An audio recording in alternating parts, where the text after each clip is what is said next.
Unfortunately, if it doesn't exist, Amit Shah was trying to create it with this statement. That's the danger. Let me bring in Jay Narayan Vyas, and hopefully while I'm talking to Mr. Vyas, that line to Chennai will have improved and I can go back to my two guests in our studio in Chennai. Jay Narayan Vyas, unfortunately, there are multiple examples of Amit Shah's incendiary speech. Again, on the 4th of April in Muzaffarnagar, he said, "You've been treated as second-class citizens.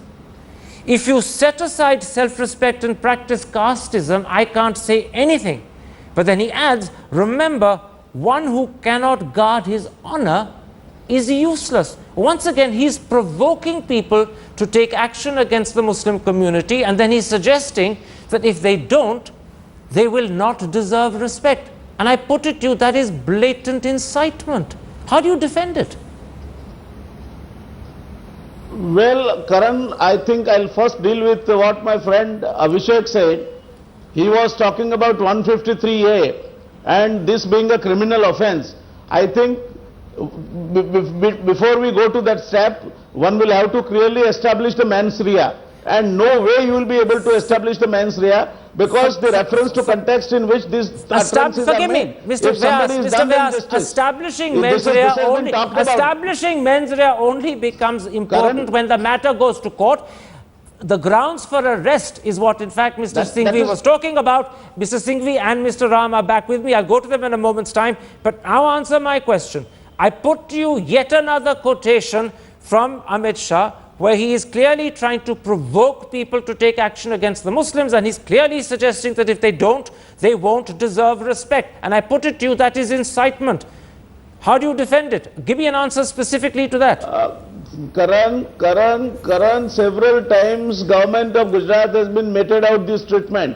No time we have said that this is something which is an inciting statement by anybody. You know, when at the time of election you are talking, forgive me, I'm not sure I understand your answer. Are you saying that Amit Shah is somehow retaliating on the grounds that the government of Gujarat was similarly attacked?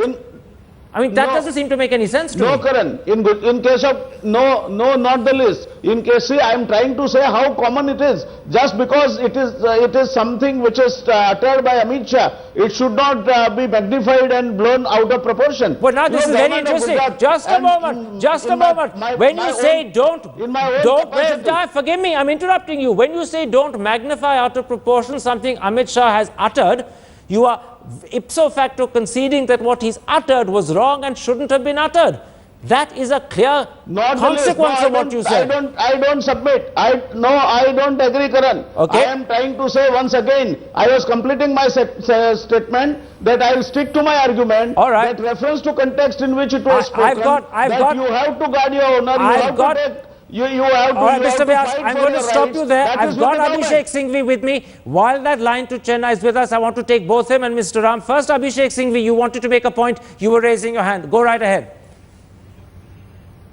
Very quickly, Karan, on this reference to context phrase and mens rea, first of all, Mr. Amit Shah was not there for a tea party. He was out seeking votes. The mens rea is clear, to divide and seek votes. Second, the incitement is made out because what he's saying is clear. A Hindu community, specifically a Jat community, has been insulted by a certain minority community, revenge from them. It's community versus A versus B community. It's an appeal to votes on the grounds of religion. It is incitement and provocation. Even a first-year law student will tell you that. But the real important point is, Mr. Shah is already somebody who is known for his communal past in Gujarat. He is under severe criminal cases, out on bail, and he's doing it again for the last 3 or 4 months along with RSS and VHP Pracharaks. Forgive me, are those therefore grounds for his bail to be removed, for it to be taken back by the court, revoked? Abhishek Singhvi, are those grounds for his bail to be revoked? No, I would not say that, because the bail is in a different offence. All right.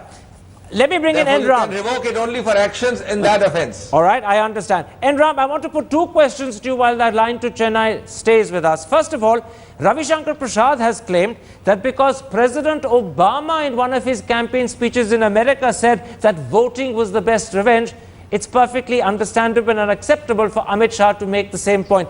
Has Obama, in your eyes, set a precedent that somehow exonerates Amit Shah? Karan, Karan, Karan, several times government of Gujarat has been meted out this treatment. No time we have said that this is something which is an inciting statement by anybody. You know, when at the time of election you are talking, one will have to clearly establish the mens rea. Absolutely not. It is an absurd caricature in the name of a comparison, because Obama is not a communalist, he is not a racist. Whatever weaknesses he has, that you can't accuse him of that.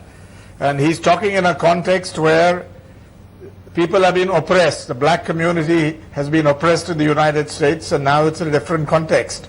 So to compare that, just taking the words out of context and defending this outrageous, this atrocious, his assertions in a context of communalization. My friend, Mr. Singhvi, senior counsel, has spoken on the law. He made it very clear what the offenses are.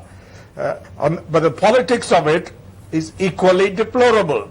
And it's disgraceful that the BJP, which says that it's going for development and is not focusing on the Hindutva issues, although the manifesto has that, is now using him in a key capacity in Uttar Pradesh as their main campaign manager, a man who's accused in a murder case, who was implicated in that surveillance case where the young woman was done, and he's now allowed to run riot with his communal messages. It's outrageous. Let me go back to... and a blot on the BJP's campaign in this general election. Let me quickly go back to Jai Narayan Vyas before I bring in Zafar Sareshwala. Mr. Vyas, you were arguing a moment ago that the comment made by Amit Shah must be seen against a background and must be seen in a particular context. Let me put that context to you.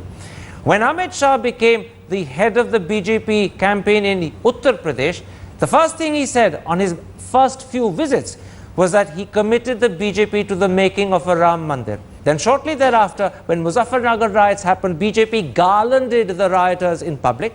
3 of those rioters have now become official BJP candidates. And finally, Mr. Modi has decided to stand from Varanasi to clothe himself in the colors of Hindutva.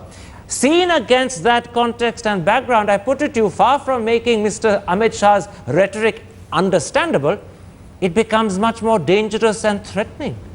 The context makes it worse, not better. Karan, if you say that Amit Shah had done wrong and he was responsible for creating a rhetoric when he said we are committed to the Ram Mandir, I think you should refer to our manifesto which has been recently declared. You know, that's the one of the commitments that the BJP has. Question is that either through the amendment in the law or constitutional methods, either through a common settlement or through the court of law, whichever way it is coming, but we will continuously and ceaselessly try for that. That's the commitment as far as Bharatiya Janata Party is concerned. The problem with these people is, Karan, that they are suffering from Gerard Ford mentality that any color is good, so far so it is black. You paint Amit Shah in a particular color, you label him in a particular manner, and then anything that has been said by him, you interpret it in your own manner, and you don't even recognize that the apex court of the country has bailed him out. Just a moment, Mr. Vyas. The offence was bailable. Just a moment.